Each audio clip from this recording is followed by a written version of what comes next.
Lindsey Graham is the United States Senator from South Carolina, and he is doing the impossible, or the almost impossible. He is herding the cats of the Republican Party on the abortion issue.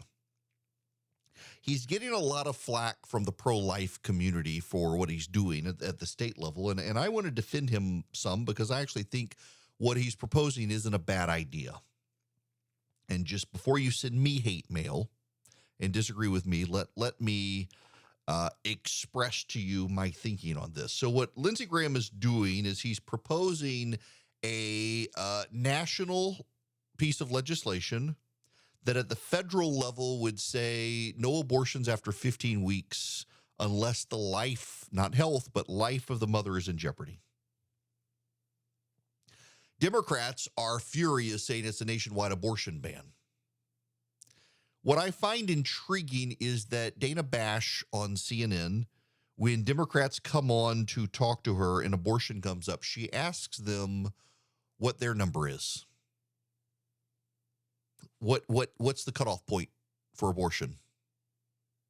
Is it 15 weeks? Is it 20 weeks? Is it 42 weeks? Is it when the child is wheeled out of the hospital? Can a guillotine be waiting? I mean, what is it? And almost all of the Democrats have no answer. They say viability. Here's the problem.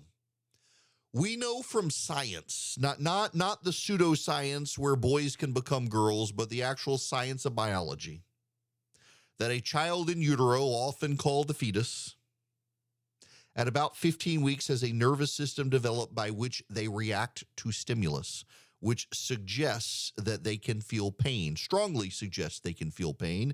In fact, at about 15 weeks, if surgery in utero has to be performed, the child can get anesthesia because doctors are convinced that at that point, the child actually can feel the stimuli and can feel pain. So shouldn't we be stopping abortions at 15 weeks if that's the moment a child, a human being, begins to feel pain?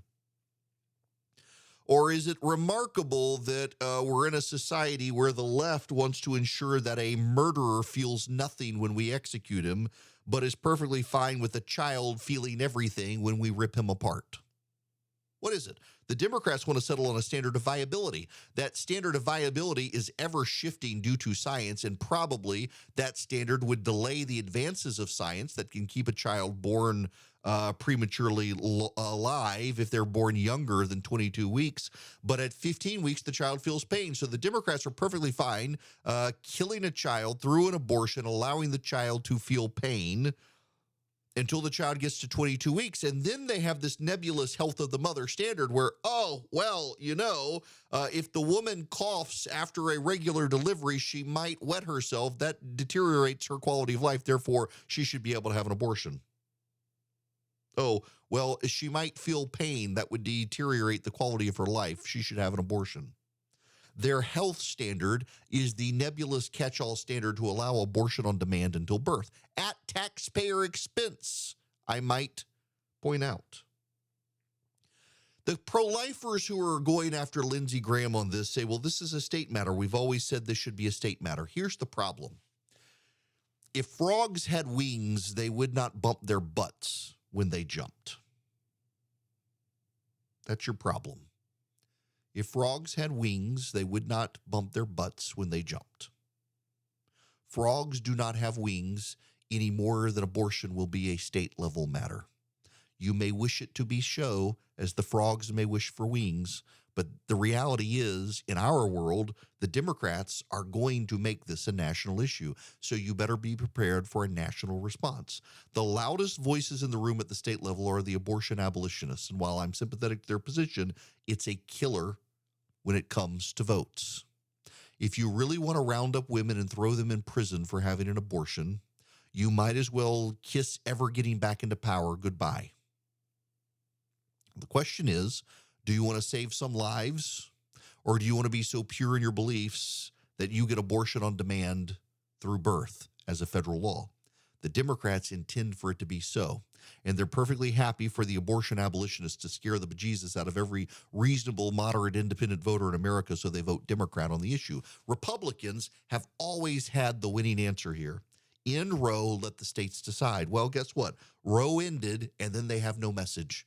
They have no unifying message. They have no gravitating message. And they're left to the loudest, shrillest voices in the room. And Republican candidates are coming up against aggressive pro-abortion reporters, shoving cameras in their faces, saying, what about rape and incest? What about rape and incest? And many of them have Todd Aiken quality answers that are hurting their side. All Lindsey Graham has done is proposed a piece of national legislation to fight on the national playing field that the Democrats insist we fight on, and has staked out the most reasonable, poll-tested, favorable position that abortion after 15 weeks is too long, that a woman who is raped or the victim of incest by 15 weeks will know she's pregnant and make a determination whether or not to terminate the pregnancy, that at 15 weeks the child feels pain, and 76% of women, not men, but women in America are okay with 15 weeks, which is longer than any country in Europe. Most countries in Europe prohibit abortion after 13 weeks.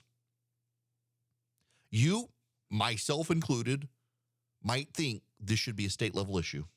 You, myself included, might think we should be able to prohibit abortion from conception except for the life of the mother. That's not the world we live in. It may be the world we want, and we've had opportunities over 40 years to try to build that world, and the moment Roe v. Wade went away, we realized the world we thought we had built crumbled beneath our dreams. Most Americans were perfectly happy to say they were pro-life, but now living in a post-Roe world are kind of freaked out that they may be held personally responsible for creating a life that they would more conveniently like to put away.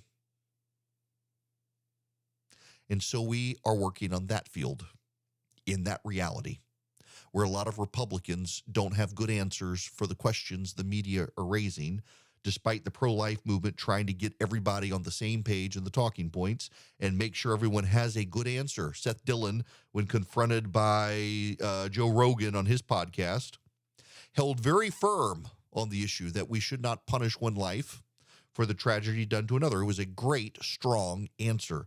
I commend him for his courage for going on there. He's the publisher of the Babylon Bee. The reality is a lot of the world sees the world the way Joe Rogan does and not the way Seth Dillon sees the world.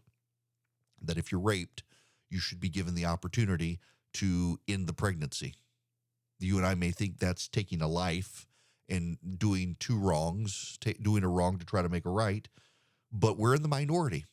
I've always told candidates when candidates ran for office, you need to know when you're the minority even when you think you're right. And I think Seth Dillon's position from the Babylon Bee is right. But I also understand we're in the minority. And if we wish to stay in the minority and not be able to advance the issue at all, that's where we're going to be at the national level of policy. Lindsey Graham is herding cats.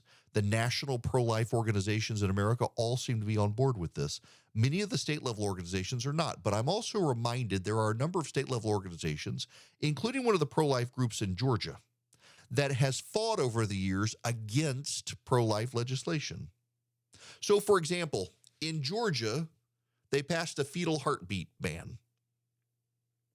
There are two organizations in Georgia. There's Georgia Right to Life, and there's the Georgia Life Alliance, which I helped start. The Georgia Life Alliance and the Family Policy Alliance, probably the greatest conservative group in the state of Georgia, were on board the fetal heartbeat ban. Georgia Right to Life actively opposed it. Why would they oppose it? Because it would still allow abortions within the first 6 weeks. And because it didn't ban all abortions, they opposed it. Never mind it would ban the overwhelming majority of them, but they're purist in their thinking. So one reason I started the Georgia Life Alliance was because the other pro-life group here in Georgia, when the Republicans in Washington, D.C. proposed a 20-week abortion ban, they refused to support it because of those first 20 weeks where you could have an abortion. When the Republicans passed the late-term abortion ban, the pro-life group in Georgia opposed it. That's why I started another pro-life group in Georgia, one that's more reasonable and understands that we can't always get our way 100% all the time, but if we can move the ball in our direction down the field, we should be going that way, as opposed to standing firm and watching the other side score the touchdown. That's what Lindsey Graham is doing with this legislation. He's moving the conversation in our direction.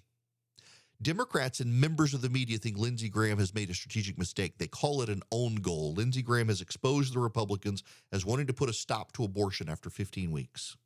Yes, that's what he wants to do. 76% of American women say do that. What the Democrats want to do is favored by less than a quarter of Americans, which is taxpayer funding of abortion until the moment of birth.